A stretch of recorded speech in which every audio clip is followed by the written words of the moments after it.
Hola, yo soy el doctor Alberto Soto del Departamento de Humanidades de la Universidad de Puerto Rico en Humacao y vengo a presentar eh, una conversación titulada Progreso y Violencia Simbólica en la Colonia, como parte del ciclo de charlas del Museo en tu Casa de Museo Casa Roy. Así que, y ustedes se preguntarán, bueno, progreso y violencia en la colonia, ¿qué significa eso? Bueno, hace tiempo, hace varios años ya, yo estaba entrando a un museo, el Museo del MAPR, el Museo de Arte de Puerto Rico, por primera vez, debe haber sido en los 90, y de momento me quedé fijándome en una serigrafía que yo nunca había visto. Y una serigrafía que decía, eh, por mandato del pueblo, Puerto Rico construye nuevas industrias, ¿no? Creo que la tengo por aquí. Esa, Puerto Rico desarrolla nuevas industrias. Es esta serigrafía que tengo aquí, ¿no? Y la encontré muy atractiva y sobre todo me pareció súper interesante porque no estaba acostumbrado a este tipo de serigrafía. ¿Por qué? Porque esta serigrafía no tiene veladura. Esta serigrafía tiene los colores puros. Y eso me pareció bien interesante, ¿no? A nivel gráfico, nunca lo había visto, pero sobre todo cuando veo la firma, pues quedé completamente desconcertado porque no la entendía. Y la firma era de uno de los pioneros de la serigrafía en el mundo, y desde luego aquí en Puerto Rico, que se llama Robert Watney, ¿no? Robert Watney llegó aquí en los años, digamos, en el 46 por ahí, y dio un taller de serigrafía para la gente que estaba trabajando en una unidad, una división, pero de la Comisión de Parques y Recreo Público. Y esa comisión es lo que ocurrió antes de la más famosa división que ocurrió aquí en Puerto Rico, que es la DIVETCO, la División de Educación de la Comunidad, que era parte, una división de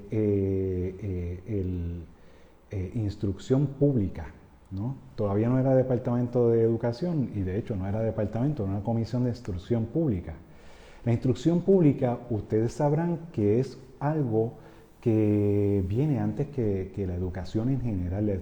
La instrucción pública, por ejemplo, se trata más de conducta de los ciudadanos, de cosas básicas que tú tienes que saber para poder convivir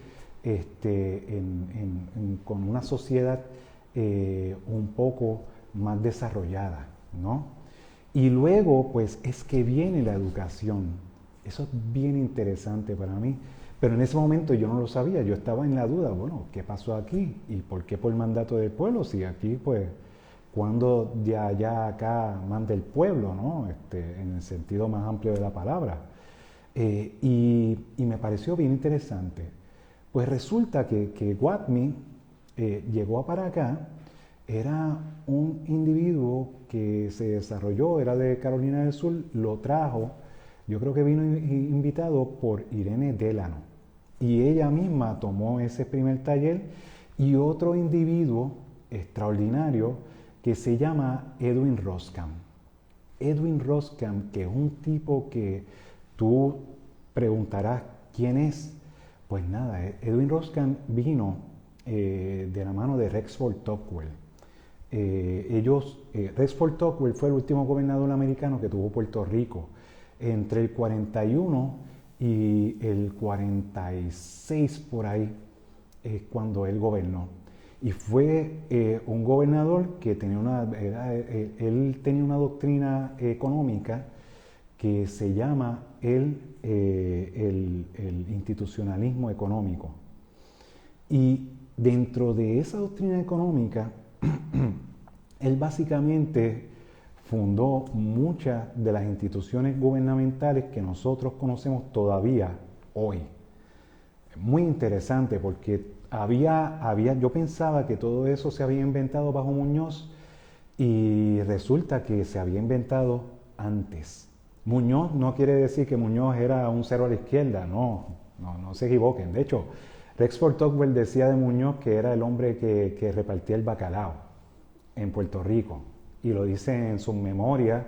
De hecho, le escribió una parte bien interesante en un libro de memorias sobre tres figuras políticas bien destacadas, entre las cuales está Muñoz, está Franklin Delano Roosevelt y está Fiorello LaGuardia, que yo pensaba que no era solamente un aeropuerto, no. El hombre era un gobernador de Nueva York que fue bien destacado y trajo la planificación a la Gran Manzana, la planificación tal y cual la conocemos casi hoy día. Pero Rexford Tocqueville guardaba mucho respeto por Muñoz, así que él sí hizo prácticamente una reforma, digamos, una reforma colonial, como en el siglo XIX pues la hizo este hombre, el intendente Ramírez, que es la estatua que hay frente al Departamento de Hacienda, que esos son otros 20 pesos de personas que hicieron un poco para elaborar un poco para que progresara esta isla, este archipiélago, ¿no? El intendente Ramírez en el 19, traído por una reforma que promovió Ramón Povere Giral, y luego en el 20 pues llega Rexford Tocqueville, que él llegó aquí realmente para bregar con preparar a Puerto Rico para la Segunda Guerra Mundial, ¿ok? Entonces, la parte más interesante de eso es la siguiente, ¿no? Él venía ya de otro proyecto que tuvo mucho que ver con lo que es el estado de las personas dentro de la Gran Depresión. ¿Qué pasó con los granjeros, que obviamente estaban bien escogotados en esos años 30? Y él primero estuvo a cargo de el Resettlement Administration, que era para acoger gente que estaba, por ejemplo, en una parte que se conoce como el Dust Bowl, y los estaban moviendo de sitio porque es una zona que era bastante desértica, y es un sitio bien difícil para la agricultura, y pues él estaba a cargo de hacer que esa gente pudieran emigrar a otras tierras que fueran mucho mejores, ¿no? Pero dentro de eso, luego se transforma en la FSA, la Farm Security Administration, y esta parte es bien interesante, porque entonces él, que era un economista que daba clases en la Universidad de Columbia en Nueva York, y ustedes pensarán, bueno, ¿por qué este hombre está hablando aquí de Rexford Tocqueville? Bueno, tengo que explicárselo porque si no, no puedo hacer el resto de la historia. Rexford Tocqueville fue bien importante, por ejemplo, para que aquí hubiera serigrafía. Por eso es que estoy hablando de él. Y es bien importante, dentro de la historia de la fotografía en Estados Unidos, fue una persona elemental. Él daba clases de economía y de hecho fue director del Departamento de Economía de Columbia University en New York. Ahí tenía un ayudante de cátedra, un estudiante que era era un estudiante graduado, que se llamaba Roy Stryker. Roy Stryker estaba con él y tenía pues ciertas habilidades artísticas.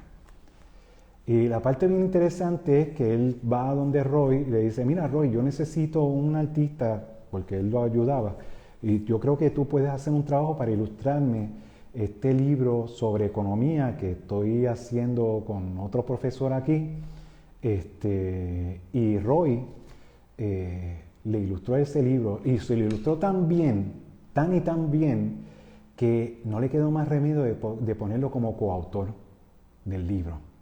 Entonces, cuando en los 30 se va Tocqueville para Washington, le dice a Roy, vente conmigo, y se van. Y se van los dos juntos.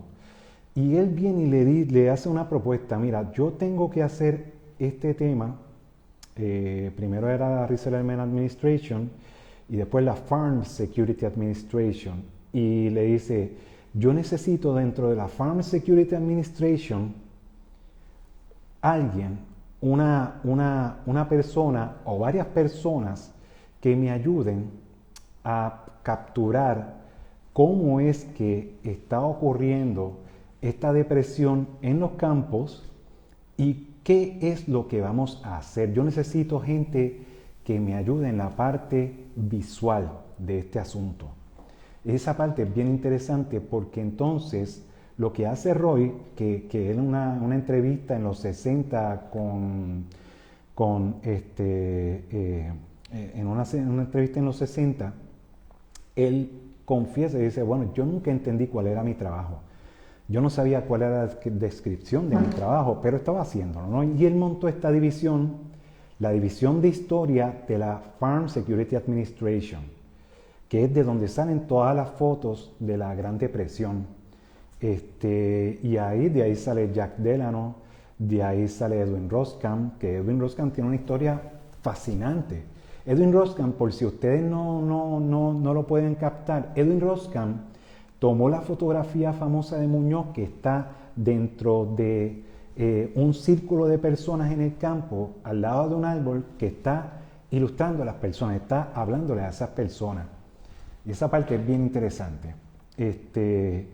Y Edwin Roskam, por ejemplo, llegó aquí al Caribe, y llega al Caribe, primero llega al Caribe francés, y Roskam, que es evidentemente un apellido judío, el papá de él murió en la revolución en Alemania que hubo en el 1919, luego de la Primera Guerra Mundial. La primera es la misma revolución que, por ejemplo, murió Rosa Luxemburgo en Alemania. Y es bien interesante porque él, que era americano, pues su lengua vernácula era el alemán, porque se fue bien niño. Y empezó a criarse en un campo de concentración para gente enemiga. Ese es Edwin Roskam. Se lo lleva después, él llega para la Farm Security Administration, él hacía, luego de haber militado por ejemplo, con los surrealistas, haber ido a Tahití, llega por casualidad a Islas Vírgenes y se regresa a Estados Unidos, y luego, interesantemente, la revista Life lo asigna para que cubra la masacre de Ponce en 1937, Edwin Roskam. Y él hizo las fotografías. Hay una fotografía de una familia que están posando, una familia sobreviviente de la masacre. Y la parte interesante de él, cuando cuenta eso en otras entrevistas, es que él dice, oye, la gente de Life, la gente de investigación de Life me mandaron a que lograra una entrevista con Albizu y que le preguntara a Albizu. Y los estúpidos que eran de investigación, lo dice así mismo, estos estúpidos de investigación no sabían que Albizu estaba en Atlanta preso. Y entonces se empezó a reír, ¿no? Obviamente tomó esas fotografías de la masacre de Ponce con la gente, con los protagonistas, las llevó para Life, pero Life no se las permitió publicar. Así que quedaron dentro del archivo lo de la Farm Security Administration. Y hizo un montón de cosas, fue para Washington, él era bien propuestero, él organizaba exhibiciones itinerantes, Edwin Roskam, y pues hacía fotografía, hacía gráficas para exhibir esas fotografías y montaba exhibiciones itinerantes. Bien interesante, lo hacía con Irene. Jack llegó luego, Jack Delano, bueno, Jack e Irene, porque cuando uno va a investigar sobre Jack, necesariamente uno tiene que ir también con Irene, porque estaban tan intrincados ellos dos que es imposible tú casi gestionar. Hay cosas de Irene, desde luego, tú sabes, pero carteles, yo pues tengo ahora mismo un cartel que se los voy a explicar sobre la salud, pero hay cosas súper interesantes de ese periodo que básicamente fueron los 30 en Estados Unidos, y que fueron organizando eso, y cuando desembocan en los 40, que entonces llega Rexford Tocqueville a Puerto Rico, al final él se los trae porque quiere hacer una oficina de información sobre Puerto Rico en Fortaleza. Y entonces pues ya se había desbandado la Farm Security, y él llama a Roy Stryker y le dice: Roy, vamos a hacer lo mismo que hicimos con la Farm Security en Washington, vamos a hacerlo en San Juan. Y Roy, que de hecho estaba trabajando ya, haciendo lo mismo que hacía, pero con Standard Oil Company, con la petrolera, lo que es hoy día eso, Exxon, pues él estaba haciendo eso. Y tenía un salario tan bueno que aún al día de hoy sería un salario bueno. O sea, estaba por encima, yo creo que de decenas de miles, y quizás por encima de los 100,000. En aquel momento, en los 40. O sea, que el tipo estaba viviendo siempre en hoteles y tal, porque era bien itinerante. Estaban siempre con las suites presidenciales. El tipo le dijo: no. Dijo: no, me quedo aquí haciendo esto. Y entonces, casualmente estaba Edwin Roskam con él, casualmente, y viene y le dice Roy, viene y le dice: Edwin, me está llamando Tocqueville acá, ¿tú quieres ir a Puerto Rico? Porque tienen un trabajo allá, está chévere, yo sé que a ti te gusta esto, yo sé que tú estás ganando aquí, el salario es miserable, pero si tú quieres, ¿no? Entonces Edwin Roskam dijo que sí, porque él se sentía avergonzado, bastante avergonzado de ganar tanto dinero. O sea, el tipo decía: mira, no es posible que yo gane tanto dinero con la miseria que hay por ahí afuera. Y por eso vino para Puerto Rico, porque él decía, él se sentía un inmoral. Claro, Edwin Roskam, Edwin Roskam que prácticamente casi nacido y criado en Alemania, de padres norteamericanos, el papá murió allá, él se quedó con la mamá, llega a Estados Unidos de adolescente sin saber inglés, chamuscaba un poco el inglés y sabía sobre todo alemán, y tuvo una vida bien interesante, porque la vida de él es la vida de alguien que perdió su lugar en el mundo. ¿Ok? Entonces, él pues podía estar en Tahití, podía estar en Islas Vírgenes, podía estar en San Juan. De hecho, era un excelente escritor. Hay una novela de él que se desarrolla en el Fanguito, de un escritor americano que vive en el Fanguito, ¿no? Y es una persona sumamente interesante en todos los aspectos. Tenía a su esposa, que también era fotógrafa, que era Louise Roskam.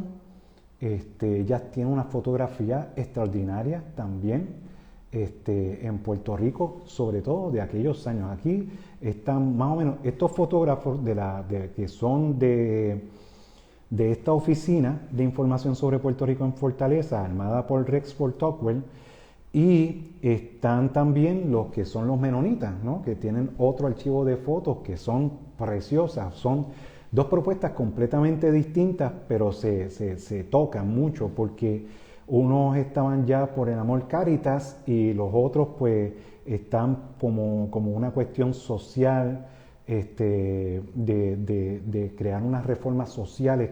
Y lo más interesante es que tanto ellos como incluso el gobernador Tocqueville, tenían el laboratorio perfecto porque Puerto Rico, si nadie se acuerda, era pobre, pero todo el mundo tiene esa fotografía de la pobreza. Lo que pasa es que Puerto Rico era más pobre que Haití. Y cuando tú te das cuenta de que Haití era más rico que Puerto Rico, entonces tú dices, éramos pobres de verdad. Y era impresionante, ¿no? Era otro país, era otro universo, era otro mundo. El que estoy yo hablando era otra cosa. Y esa gente lo vivieron aquí, les gustó, se quedaron. En el caso de Tocqueville, de Jack Delano, por ejemplo, él vino a hacerle unas fotografías a la gente de Santa Cruz. Pero cuando regresó, fue que halló el bombardeo de Pearl Harbor en Hawái. Que es bien interesante porque 8 meses antes vino Tocqueville a Puerto Rico, ¿no? En 1942 llega a Puerto Rico Tocqueville y en esa fecha, 1941, llega a Puerto Rico Tocqueville y cuando él estaba viajando fue bien interesante porque él viene y mientras él está volando para acá, Alemania invade la Unión Soviética. Y él se quedó pues perplejo, pero se dio cuenta de que era beneficioso porque iba a sacar la Segunda Guerra Mundial del Caribe. Porque aquí en Puerto Rico estaban los U-boats, estaban haciendo un bloqueo naval, etcétera, ¿no? Fue bien intenso, fue interesante e intenso, ¿no? Entonces, llega Jack Delano a Puerto Rico, dice, bueno, no tengo más nada que hacer, y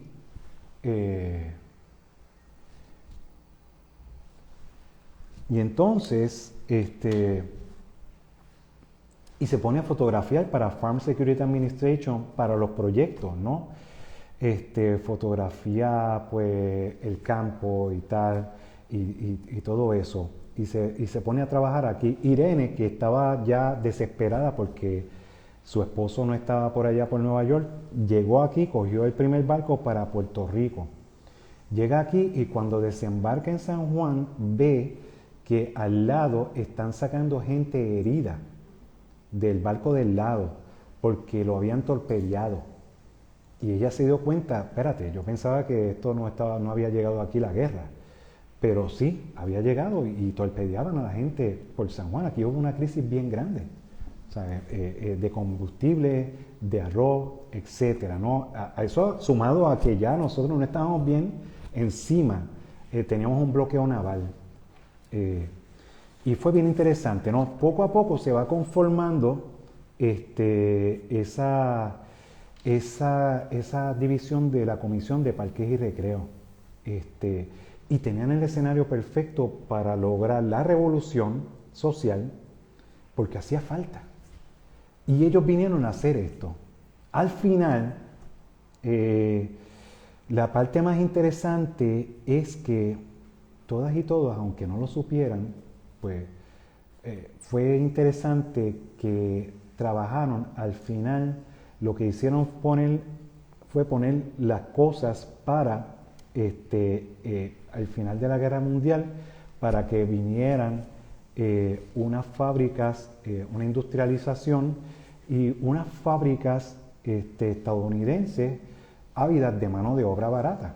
Y entonces ahí es que empezamos a entrecursarnos con estos carteles. Estos carteles, por ejemplo, está el de Robert Watney, que dice, por mandato del pueblo, Puerto Rico desarrolla nuevas industrias, ¿no? ¿Qué es lo que tenemos en este cartel? ¿Qué es lo que tenemos en este cartel? Tenemos 2 jíbaros, 5 naves industriales, 7 chimeneas. Los jíbaros, como jíbaros, están ahí al frente. Y frente a los jíbaros, ¿qué es lo que hay? Lo que hay son zapatos, cajas, cemento, cristal. ¿Lo pueden ver? Es extremadamente interesante eso. ¿Por qué? Porque esto tiene varias representaciones. Tenemos los jíbaros. El jíbaro pertenece al antiguo régimen. El jíbaro en Puerto Rico es el antiguo régimen. El jíbaro pertenece al antiguo régimen. El jíbaro es mayormente del capitalismo fisiocrático. Había gente que trabajaba, había poca movilidad social, la gente se conocía, habían pocos roles, ¿no?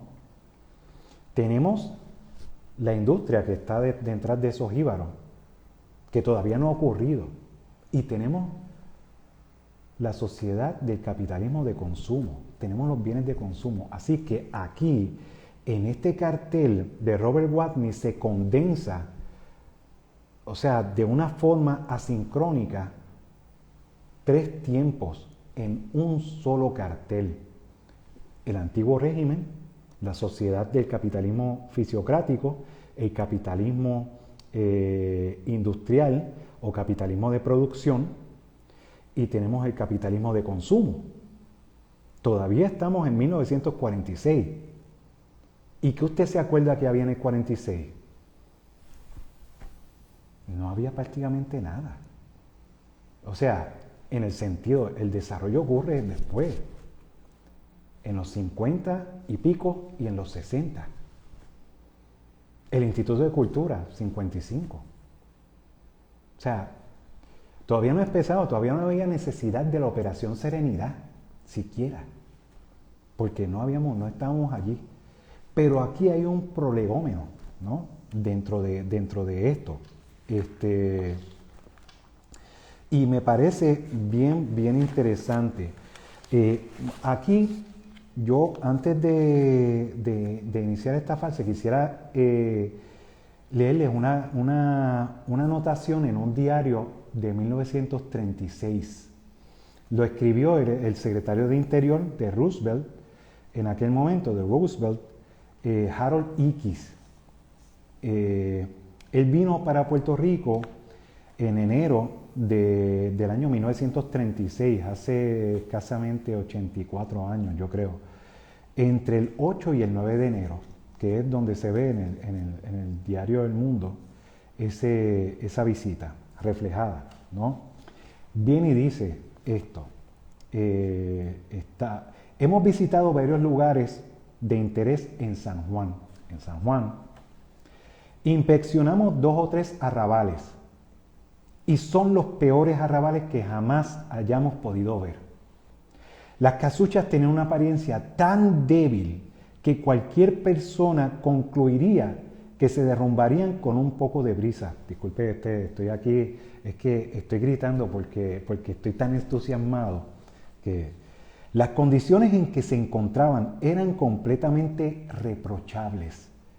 Los alcantarillados se encontraban abiertos, con escapes de aguas usadas alrededor de las calles, y las edificaciones no mostraban ni un atisbo de condiciones sanitarias aceptables. Los niños jugaban dentro de las alcantarillas, rodeados de suciedad, tierra y una gruesa capa de limo verde. Es que yo lo puedo ver. Las casas lucían sucias y desordenadas. Las cocinas eran construidas con pequeñas estufas de carbón, y el mobiliario era simple y escaso. Estos arrabales son un reflejo del gobierno de Puerto Rico, pero sobre todo del de Estados Unidos. Resulta increíble que permitan vivir a los seres humanos en semejantes posilgas. Usted sabe que la posilga es donde viven los cerdos. Y entonces, pues es interesante, ¿por qué? Porque ahora, como parte de este cambio de régimen, estoy hablando aquí, estamos en el antiguo régimen, estamos en la ciudad, pero estamos en el antiguo régimen. Probablemente él estaba dentro de lo que es el fanguito, lo que son los distintos arrabales de San Juan. El fanguito, pues este arrabal que estaba en una zona que era bastante pantanosa, porque sobre todo era rescatada un poco de los manglares. Esa zona norte de Puerto Rico, Santurce, San Juan, Puerto de Tierra, eso es San Juan, eso es mangle puro y duro. Los españoles rellenaron mucho. El Caribe Hilton, por ejemplo, esa zona del Caribe Hilton, mangle. Y del Caribe Hilton, que era el Hotel Caribe, que es el hotel del gobierno para aquel momento, después lo compró Hilton, y quedaron switcharon el nombre Caribe. El hotel del gobierno era el Hotel Caribe porque Caribe es la marca del gobierno. El Caribe así, con esa letra caligráfica suelta, ese logo caligráfico es del gobierno de Puerto Rico. Y asimismo eran las tazas del gobierno que aparecen en el cartel de industria de Robert Watney y los muebles. Había una serie de cosas más que era marca Caribe, entre ellas el Caribe Hilton. Y bueno, aquí dentro de todo esto, ¿qué es lo que hace falta para que una industria se desarrolle? Digo yo, hago esa pregunta. Para que haya unos trabajadores, que los trabajadores no se enfermen, porque los trabajadores son los que llevan la carga de esta fábrica o de lo que sea. Y entonces, pues, aquí comienza una campaña, yo la he titulado, una campaña gráfica, yo la titulo La gráfica de la salud civilizada, porque es la gráfica que comienza a darle a los puertorriqueños una noción de lo que es la salud. Paradójicamente, la salud, como en tantas sociedades en su revolución industrial o en su industrialización, es llevada por la mujer. La mujer es la gran educadora y la campaña de salubridad del gobierno, la campaña sanitaria, tiene como protagonista a la mujer. Eso me parece súper interesante. Y cuando tú ves, por ejemplo, este cartel de Irene Delano, defiéndalos, de nuevo, todavía no hemos llegado, o sea, la aportación de los puertorriqueños a este cartel, a los carteles en general, son las veladuras. ¿Por qué? Porque ellos dijeron, vamos a hacer otros colores, combinando colores, y eso pues, es propio y es completamente lógico dentro de las circunstancias. Ya la serigrafía es un medio barato. El medio caro pues es la litografía, el grabado sobre roca y eso. La serigrafía es una versión barata de la litografía de por sí. Por eso es tan popular en esta época de tanta necesidad. Pero además, estos colores son completamente planos. Aquí el azul de la mujer y la niña, está el rojo y cierta combinación, ¿no? El marrón de la piel, porque nosotros somos brown, y que quede claro que somos brown people. Entonces, defiéndalos. ¿Y qué es lo que dice este cartel? Defiéndalos. Lávele las manos antes de comer. ¿Ok? En letra roja. Una letra, ok. tenemos defiéndalo en esta letra así tipo palo seco, sans serif, y en una romana tenemos lávele las manos antes de comer. Y presentan a esta madre, a esta mujer, enseñando a la hija. La hija es la nueva generación aquí. La hija es la flor que está brotando, porque si tú te fijas, este traje de la hija está adornado con flores. Y está recibiendo la herencia de la salud de la mamá, el jabón, el lavado. Fíjense que las dos tienen zapatos. ¿Ok? ¿Ustedes se imaginan cómo eran los jíbaros en aquel momento? Era como mencionaba en el CID, ¿no? Cuando iban a insultar a alguien, usted mal calzado, que cogían así, los infantes de Carrión insultaban a la gente. Yo no sé si alguien se acuerda del CID aquí, pero ese era un insulto de los grandes, mal calzado, ¿no? El jíbaro no tenía calzado siquiera. Estas mujeres sí. Y entonces, pues, es un cartel civilizatorio encargado para la mujer. La mujer es la encargada de civilizar a estos jíbaros que son inmostrables aquí porque los van a ensuciar este cartel, porque todo el mundo está sucio del campo y están descalzos y posiblemente sean focos de enfermedades. Y tú no quieres mostrar eso, tú quieres una sociedad que empiece a liberarse de la enfermedad para que puedan trabajar para la próxima fase del capitalismo, que es el capitalismo industrial. Y entonces tenemos este cartel, tenemos los carteles de industria de WAPMI también, que te están imponiendo. Esto no es suave, esto parece suave, no lo es. Esta gente está insertada en la industrialización a la trágala. Por eso es que todavía están vestidos de jíbaro. Por cierto, están vestidos de jíbaro con los colores de nuestra bandera. Es muy interesante eso, ¿no? Y aquí se utilizan. Y también, o sea, el de la reforma agraria, que espero que esté por aquí cerca. Bueno, en algún momento estuvo por aquí. Hay uno de la reforma agraria que pone la creencia que yo estoy seguro que Robert WAPMI, él genuinamente creía que eso era posible, ¿no? Aquel que trabaja de la tierra, que el trabajo de la tierra sea para los que cultivan la tierra, ¿no? Que es básicamente, yo estoy parafraseándolo, pero es para mí extremadamente interesante esto, ¿no? Y ahí es que surge la cuestión de la violencia simbólica. Existe la violencia subjetiva, que es cuando te dan una bofetada en la cara.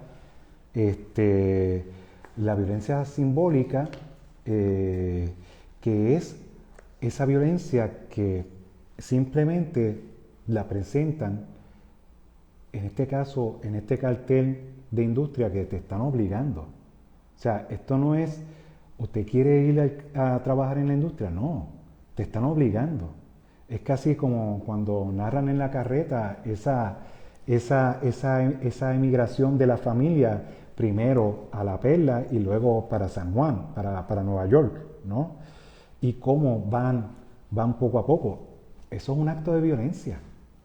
Y aquí podemos ver una fase gráfica de ese acto de violencia, que no necesariamente quienes estaban haciéndola eran conscientes de esto. Esto sucedió. Y es bien interesante ver esta marca que sucedió en la gráfica puertorriqueña. Y bueno, yo creo que queda para hacer otras cosas más y explicar muchas cosas más, pero los voy a dejar aquí por el momento. Ya tendremos más ocasiones para hablar y para escribir sobre este tema. Muchas gracias por haberme oído y haberme recibido en su casa. Hasta luego.